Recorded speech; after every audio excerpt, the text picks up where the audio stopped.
The Bystial monsters are really interesting right now. In fact, they're actually insane. There are so many properties in the game that Bystials have right now that players are missing. And don't worry, big dog, I'm gonna tell you all about it. What's going on with ya, big dog? And it is an amazing day for Yu-Gi-Oh! I hope that your day phenomenal.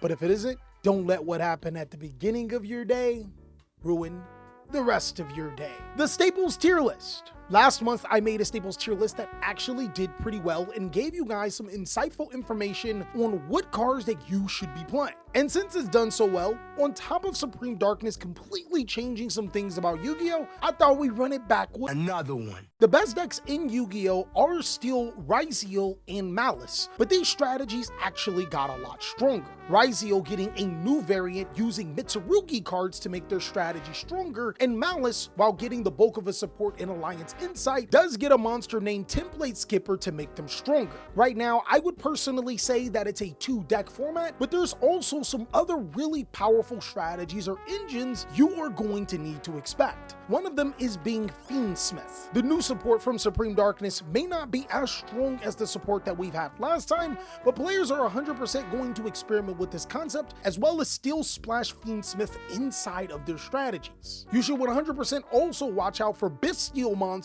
as they are everywhere. Not only are they the perfect counter to Fiendsmith, they're actually really good against Malice if you play a full-on engine. And of course, big dog, I got you covered. I also split this video up into 2 different sections depending on if you want to see hand traps or word breakers, or need to get to a particular part. Let's go ahead and start off with hand traps. In my personal opinion, hand traps are in a really shaky spot right now. Because players are using so many different engines inside of their deck, hand traps resources often get spread too thin. Of course, this isn't a video saying that you should not play hand traps, but I want you to consider that they're not as powerful as they once were a couple of formats ago, or maybe even just last format. With that being said, let's go ahead and start off with the effect negators, with Infinite Impermanence finally losing its rank as a must-play to a solid choice. Effect Veiler is okay. Herald of Orange Light, in my opinion, would be a must-play if your deck can play it, and Ghost Warner and Moonlit Chill is also an okay card. Now, you're probably wondering why Infinite Impermanence isn't in must-play. I want to reinforce that it is an amazing hand trap and you should strongly consider playing it, but there is one rule that's going around.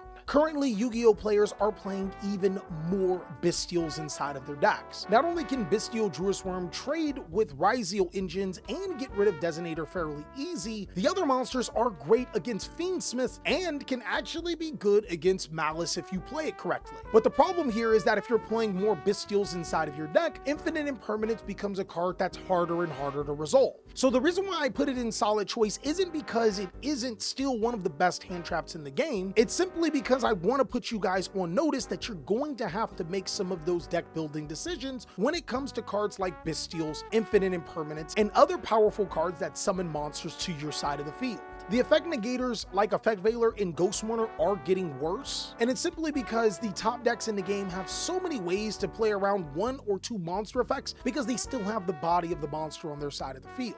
After the effect negators, we have high impact hand traps, which is Drollin Logbird, Shifter, Nibiru, and Ghost Sister, and Spooky Dogwood. In the new upcoming format, Drollin Logbird is going to be a solid choice Yu-Gi-Oh! Card. Weirdly enough, for the same reason why monster effect negations are fading, Droll is becoming stronger. Because Yu-Gi-Oh! Strategies are playing more and more engines, they're going to need to search more and more. And that's when Drollin Logbird becomes a pretty powerful card.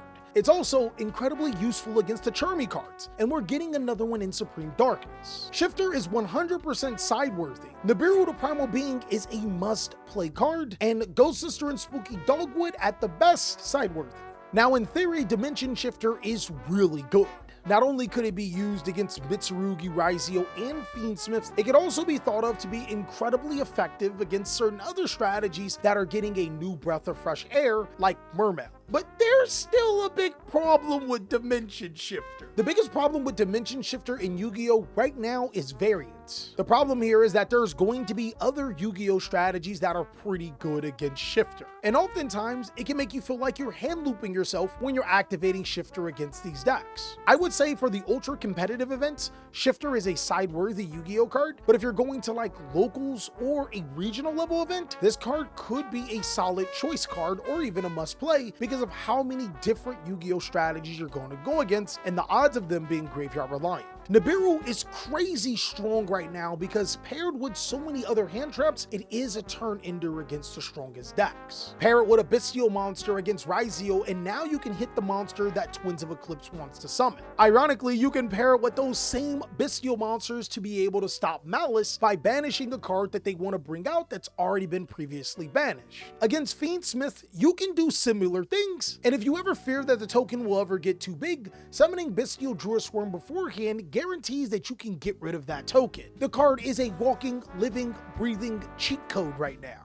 Moving forward, we got a new line of hand traps called the Charmies. The Charmy cards are all Maxi-like effects, and if Maxi does come off the TCG, it will be right here. We have Fubulos, which allows us to draw anytime the opponent special summons from the main deck or the extra deck, Perulia, which draws every time your opponent special summons from the hand, and now the new Mulcharmy Meows, which allows us to draw every time our opponent special summons from the graveyard or banishment. Now, before you start cramming 3 copies of Mulcharmy inside of your main deck, there's a couple of things I want you to know. First, the Mulcharmy cards can only be activated in a combination of 2, meaning that you can activate 2 Fubulos, 2 Perulia, 2 Meows, or 2 of one of those effects in a given turn. This means that the more Mulcharmy cards that you play inside of your deck, the greater odds you'll be able to seize them, but it would also mean the lower return on investment you will get, especially with that second effect that makes you shuffle cards randomly back into your deck. Now, how would I rate the Mulcharmy cards going into Supreme Darkness? Duelist is a solid choice. Perulia is sideworthy, and Meows, being the new card from Supreme Darkness, is also sideworthy. The Mulcharmy cards did not break the bank like how we expected them to be. In the last format, I talked about how Yu-Gi-Oh players were actually having a ton of success without dropping all of that money on these particular cards. And I think that this format will be no different. Granted, Mulcharmy Meows can be pretty good against Fiendsmith, Mitsurugi, and Malice. Unfortunately, like the other 2 Mulcharmies, there are a ton of ways for good Yu-Gi-Oh players to be able to play around them. They're a type of card that's better off in the side deck than in the main deck. Also, ironically, Ash Blossom and Joyous Spring is a must-play Yu-Gi-Oh card, not just because of its effects of being able to stop the opponent, because it is a solid counter against the Mulcharmy cards. I've seen players use Ash Blossom and Droll and Lockbird in their board-breaking Yu-Gi-Oh decks just to stop the Mulcharmy action. Overall, Ash is still one of the most solid hand traps in the game as we move into the power hand traps. I also think that Dominus Purge and Dominus Impulse are really good cards. Purge is just another Ash Blossom and Joyous Spring, and Impulse is the closest thing we're gonna have to a hand trap version of Solemn Strike. Really powerful cards. Ghost Ogre and Snow Rabbit is really powerful. I'm actually gonna put it in solid choice, and here's where things start to get nasty. Ghost Ogre and Snow Rabbit is a crazy good card this format. Not only does it stop monsters like Ryzeo Dual Drive against Ryzeo, and cards like Splash Mage and Haggard Lizardos against Malice, against Druisworm, it stops Branded Regain. Against Fiendsmith, it completely checks Desiree. This card is actually secretly one of the best cards in the game because it has utility against almost every single Yu-Gi-Oh strategy in the game. It's also a light monster that you can combine alongside of your Bystial monsters and can be special summoned through emergency teleport, all while having its effect being able to be used on the field. Ogre has far too many spots where it's good at, just like how Cycle Reader is starting to make a comeback too. Being able to hit light monsters in the graveyard isn't just good against Drytron, it's also crazy against Fiendsmith. Also, Twins of the Eclipse alongside of Ryzeo Detonator both just so happen to be light monsters, as well as his card being able to be searched with Gear Gaggin X. I've done my research on this card. I'm not going to expect a ton of players to pop off with this card and it to be amazing, but I do think that it's side-worthy consideration now. With so many good, powerful light effects in the Yu-Gi-Oh card game, this card can be a surprising piece that will catch your opponent off guard. I also don't think that cards like DD Crow or Skullmeister are bad either, though you're really going to have a deck that really matters on negating those effects in the graveyard. These are fairly specific cards where Ghost Bell hits a lot more than players would expect. Ghost Bell prevents Bystial monsters from being summoned and can negate the activation of cards like Nadir Servant. It also prevents cards like GW6 from activating and can prevent Fiendsmith monsters from doing the Fiendsmith thing. Ghostspell is another hand trap where I think has soared the ranks and is a solid choice. Ghostspell is another one of those powerful niche hand traps that should not be underestimated. It's really good right now. Now to finish up the banishment cards, Artifact Lancia is still sideworthy if you're seeing a lot of Malice, and Chaos Hunter is officially copium. That's pretty much standard, but where I put the Bystial monsters is going to shock you. The Bystial monsters are really interesting right now. In fact, they're actually insane. There are so many properties in the game that Bystials have right now that players are missing. Bystial monsters would be in must play right now. The reason why Bystial monsters are so powerful right now is for a few reasons. One, all of the things that I mentioned above is very true with these monsters. But a core component that players are missing about the Bystial monsters is that they are absolutely necessary if you are playing hand traps at abundance inside of your deck. The reason is because these Yu-Gi-Oh strategies nowadays play a ton of engines. And just earlier I talked about how cards like Infinite Impermanence aren't as strong because your opponent follows up with the rest of their engine. Fortunately enough, that engine just so happens to be Fiendsmith, Bystial, or Mitsurugi, something that your Bystial monsters are built to counter. Your Bystial monsters make your hand trap stronger, and if you are going to play a heavy hand trap deck, you should strongly consider these monsters in combination with them to be able to put your opponent in some really bad spots when you're playing. Now as for the other summonables, they're not as desirable. Contact C, Retaliating C, Gamma's gonna make the copium, Delta's gonna hit copium, and Fantastical Dragon is okay. I don't genuinely think that Gamma and Delta are as bad as Chaos Hunter and the C cards, but I don't see a particular world where you can justify playing these cards over some of the other hand trap cards we have available, especially with Gamma being at 1. And the miscellaneous spell cards as Swift Iron Scarecrow, Ghost Reaper and Moonlit Chill, Gnome Material, and Saravis? Yeah, those cards just won't cut it anymore. At this point in time, I think that Yu-Gi-Oh has moved well past those last 4 remaining cards, but there are some old school staple cards that are still really good in the game. Staple Yu-Gi-Oh cards are in a really interesting spot right now. Some players are opting to play staples or board breakers over their hand traps and are having pretty good results. And in fact, some Yu-Gi-Oh strategies demand you play staple cards over hand traps because they can't fit more than 12. The problem with staple Yu-Gi-Oh cards is that it's a lot less of a one-size-fits-all and more of, does this work for your deck and can it work against the opposing deck? But when we look at back row removal, Lightning Storm, Cosmic Cyclone, Duster, and Twin Twisters, these are pretty defined. Cosmic Cyclone is actually a side-worthy Yu-Gi-Oh card. Alongside of Lightning Storm and Dusters, Twin Twisters staple those divorce papers together. While I wouldn't run Cosmic Cyclone and Lightning Storm / Harpy's Feather Duster in my side deck, there are benefits to both of them. We're in a weird spot in Yu-Gi-Oh where combo decks are actually putting up threatening spell or trap cards. So being able to wipe the entire board is crazy, but the versatility of Cosmic Cyclone should not be underestimated. Being able to hit field spells, continuous spells, and phase down trap cards, as well as almost guaranteeing that the card will never come back, I think is truly amazing for this card.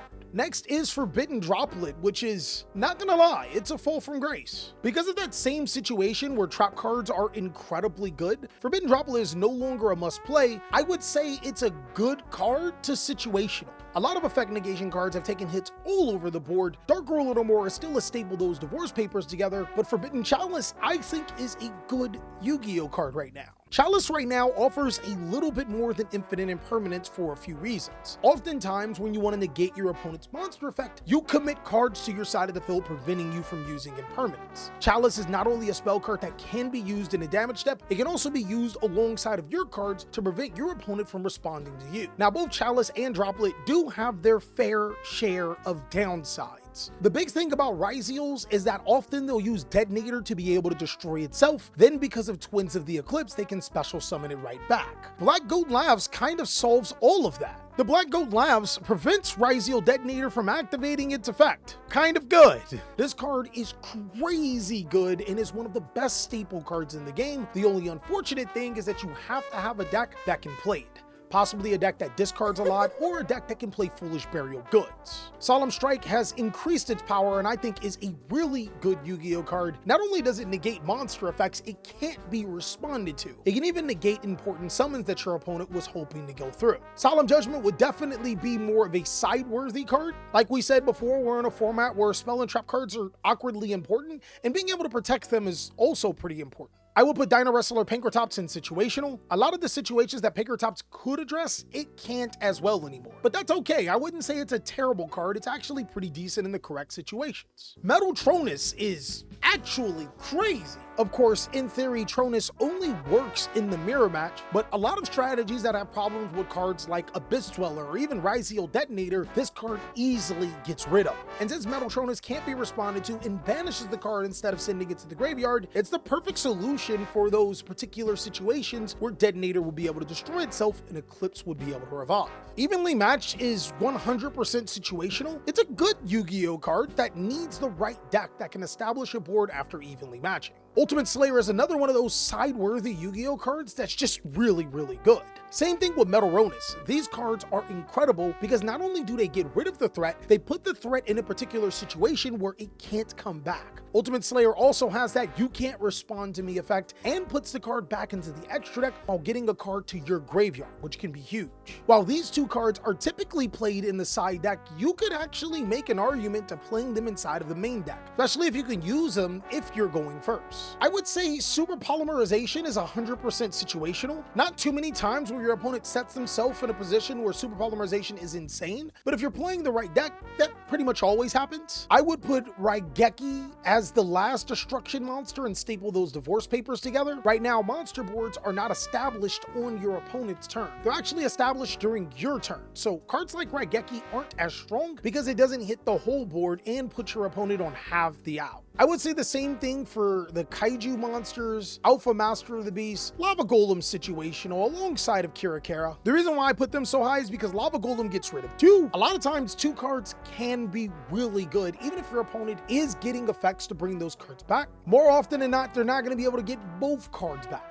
Divine Incarnate Kirakara in theory works amazingly. It can tribute your opponent's entire board since now we're in a format where monster effects are gradually activating throughout the turn. But I would say that both of these cards are fairly situational because they require the right deck to have the amount of patience to gain their full effects. Now there's a new board breaker style monster in town called Liberator Edo, and what this card does is that it can only be special summoned from your hand or graveyard by paying half your life points when your opponent has a card effect that will respond to one of your cards. Its summon can't be negated and it's unaffected by card effects as a 4,000 attack monster. This card is really interesting. I think I'm gonna put it into situation. Unfortunately, this card doesn't solve any of the problems. It just summons itself and sits there. It's not getting rid of multiple threats. Sometimes it's not getting rid of any threats. Can be used for a fusion, synchro, exceed, or link summon, which definitely limits a lot of its potential. I genuinely believe that there will be something to make it a lot stronger, but for right now, I'm not seeing it.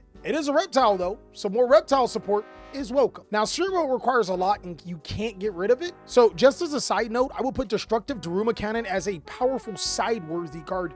It's really, really good at stopping boards. Book of Moon, I would put and staple those divorce papers together, and Book of Eclipse, it's okay now. Again, one of the biggest problems with Book of Eclipse is that it can't deal with link monsters, but now Bystial Detonator can destroy itself if Twins of Eclipse is attached to it, which means you still have to deal with a Bystial Detonator. The card became a lot less insane because of Supreme Darkness, but still is effective. I think Spellbound is side-worthy. Preventing your opponent's entire board from being used as material is fairly strong at the right times, potentially when you're going first. Change of Heart, I would 100% put into situational at best. This goes for other Change of Heart cards like Mind Control too. I would put Triple Tactics Thrust in a good card category. In Triple Tactics Talent, it's okay, it's still right here. Now, Triple Tactics Talent does have a couple of problems. The effect of Triple Tactics Talent to take cards is not as powerful right now. Same reason why Change of Heart isn't as powerful. And while hand traps are prevalent, using talents to look at your opponent's hand doesn't feel as powerful as it once was. There's way too many engines, way too many one-card starters, and way too many ways that ripping pieces out of your opponent's hand doesn't do enough. I still think it's a good card, but I think it's on the declining side of a good card.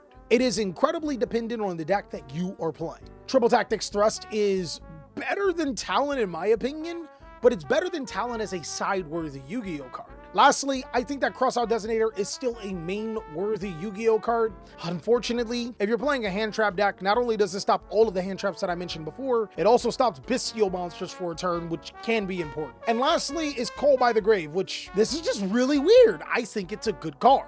It's still pretty fine at doing what it does well, but it's a card that you can not play inside of your main deck and not really have much of an issue. But that's what I have for my Staples tier list, big dog. Maurice, go ahead and show what it's like to play the best hand traps in the game. There have been some significant changes since our last Staples tier list, and I can't wait to see how the format plays out. Also, big dog, if you can run back the Staples form one last time, because I know that this is some information that you'll need in your games. Hopefully you top a huge event and shout me out if this information was useful. But until then, I'll catch you on the video you're gonna click on.